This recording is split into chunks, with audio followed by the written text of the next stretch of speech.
Hello, we're talking all about aloe. Aloe is the base of so many Green Leaf Naturals products. Here are two of my favorites, the aloe vera gel and the aloe vera spray. The number one most important thing about aloe is how hydrating it is. It was first discovered in Mesopotamia in 2100 BC. It has been around and helping people for a very long time. Here are some of my favorite things about aloe. It actually stimulates hair follicles that aren't working and helps them regrow hair. It can also get rid of dandruff and heal any scalp issues you may have.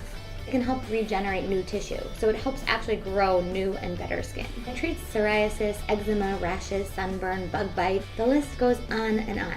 I actually use it to shave my legs and post shaving my legs, so double aloe.